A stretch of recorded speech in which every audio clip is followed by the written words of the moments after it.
And they were like, we already know this. Because they were doing research to write the papers. So they already knew that. And they would say like, can you kind of like have a more advanced class, even though we use the same topics, but you will have to kind of like make us think like deeper, or make us think more about this topic. That was autonomy. You know, it was across also curriculum, because they could go to their Spanish classes, their math classes, their sociology classes, and they would ask for more because they already knew that, because they had done research when writing these papers. Okay, so how do we want to be remembered? As somebody who set the foundations and allowed us to grow, as somebody who gave us what we needed to survive in this world. You answer the question. You answer the question. Writing can be the means to that memory. Writing can be the means to academic autonomy. Writing can also be the means to be successful. But you know, you have the answer. The answer is in your hands. The answer is, and you have them in your hands. So make sure they remember you as somebody who allow them to grow as individuals, not as somebody who was sitting in our class, somebody who was there, yeah, nice, you speak really well, but we can go beyond having somebody just speaking a language, but doing a good job. Writing is the most difficult skill to learn. Writing is one of the hardest things we do as teachers, but we have to know how to write first, okay? And if we don't know how to write, we have to reinvent ourselves. We look for the sources. We have plenty of sources, okay? And we learn how to write, or we learn as we teach, okay? Because that's also another great activity we can do as teachers, okay? We learn as we go, but we have to be well prepared so they remember us as a well-prepared teacher, okay? Any questions? Any questions? Oh, you said it took you 2 years and a half? 2.5 years. To teach your students To all the different the kinds different of levels? genres, yeah. Yeah, the different type of Nice ranges. time. Yeah, it was like a long enough time to do that. Yeah, but you know, once I did the narrative, I went through responses, and the responses are on one page. Like if I tell them, okay, sometimes if you tell them, you have to write 2 pages, and they go like 2 pages. Don't use pages. You said write 500 words. 2 pages times New Roman is 500 words. And then as they learn to write the other papers, I told them, okay, now a trick. You can use Courier, because Courier kind of like extends. So the 2 pages become 2.5 pages. Okay, but not at the beginning. Because what we want them to do is to really understand that the 2 pages really have a meaning. Okay? And they were like, if we can write 3 pages, you tell them, yeah, go ahead and write the 3 pages. But no more than 3, because you have to read like 24 other pages. And if you tell everybody to yeah, then you're going to have more pages to read, and you're going to be exhausted. Okay? So, but when you do that, you begin with 2 pages, because you're giving them the idea that the 5 paragraph doesn't exist anymore. Okay, but if you ask them to write 1 page, we still have the 5 paragraph essay. But we want to have like 2 or 3 paragraphs for every supporting point. You remind me of a former teacher who asked us to write a journal. I don't know how. She asked us for a journal on Monday, Tuesday, Wednesday, Thursday, Friday, and on Monday the next week she would come with all of them checked out. Yeah, she didn't sleep. She didn't sleep. That was a lot of work. Yeah, it's a lot of work. It's a lot of work. That's why you have to like writing. Yes. You have to like the teaching of writing, because then when you get all those papers, sometimes you don't know where to begin. Okay, so you have to like it, because you need to write comments. You don't circle the mistakes. You ask questions. You underline and ask questions, because students, and you also do like student-teacher conferences, invite the student to come to your office and go over the essay with the student. Because sometimes, remember the 7 intelligences? Sometimes we have students who need to come and sit with us, and we make pictures for them, and we tell them, how the whole essay goes. The student-teacher conference are also very, very helpful, very, very helpful. But you have to write comments on every single paper. If we don't find a comment on a paper, that means that the teacher did not read it. Okay, teacher did not read it. Somebody else, yes.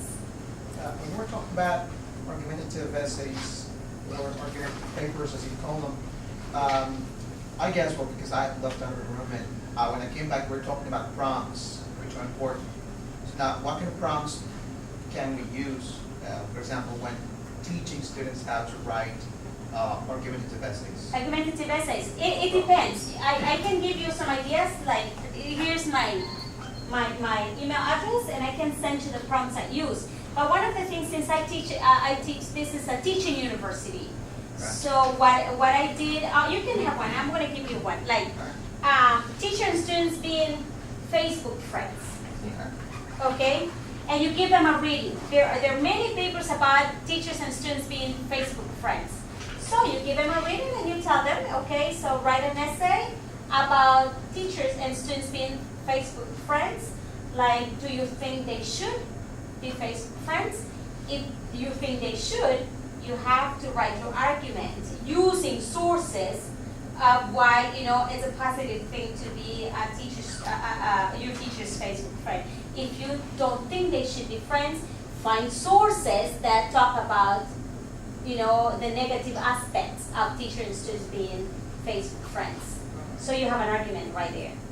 In my case, since I teach, what I was teaching was future teachers of English.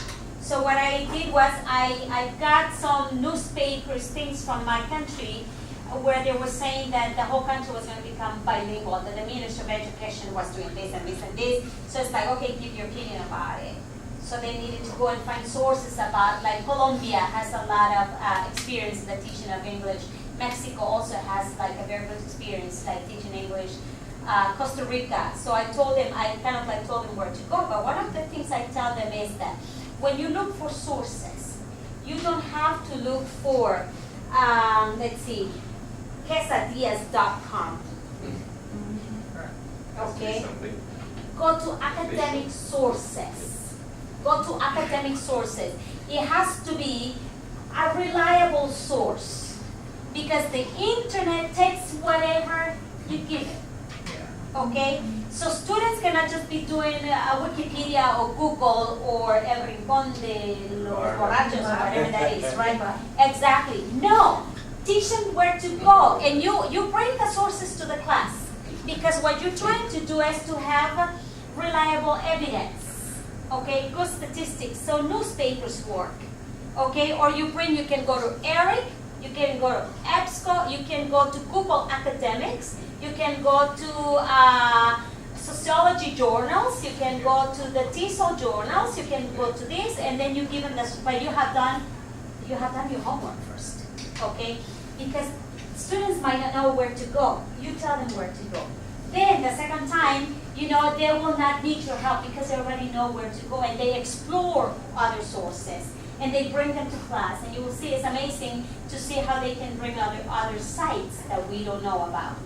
But first of all, they need to learn that. To write this type of papers, they need a reliable source. They need a reliable source. So you do that when you write the rest of the papers. The rest of the papers. But you can have also an opinion paper where they say like, I believe, and I believe that, Karl Marx said this and this and this, and he was right. That's an opinion paper. But usually, opinion papers are very subjective. Right. So it's better to use the sources to give my opinion. So so-and-so said this and this, so-and-so said this and this.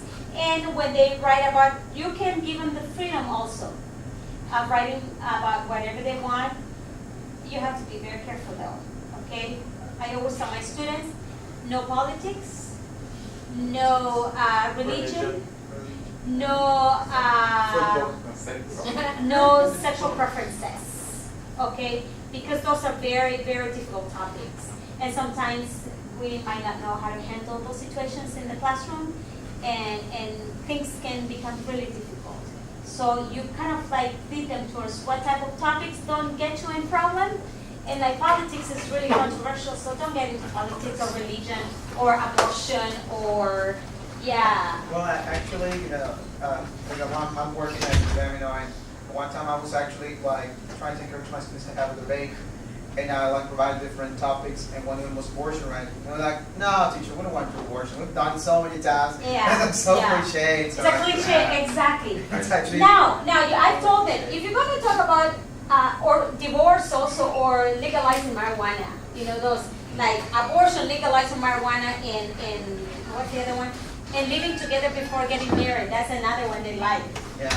I told them, you have to come with an idea that is going to convince me. Okay, something that is, you're kicking me out? Okay. something that is not a cliche, something that is different. Okay, but if they're going to bring the same thing over and over, it doesn't make any sense. They already got those ones repeated. Okay, something else. Well, thank you so very much. Thank you very much.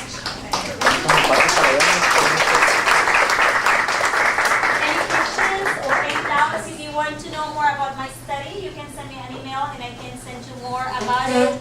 If you want to know about things we can do, I have my prompts, I have also my rubrics, I have papers students wrote. Like if you could see the first paper my student 25 wrote, and then the very last paper he wrote is amazing.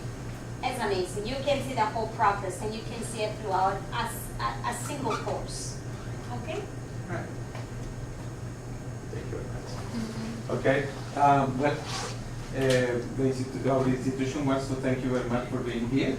We really enjoyed your talk, and I want to present you with this in recognition of the invaluable participation of Gloria Ulloa Cáceres, as a presenter in the 2016 Teacher Seminar held at the Instituto Mexicano Norteamericano de Relaciones Culturales de Nuevo León, AC Monterrey, Nuevo León, julio 10, 2016.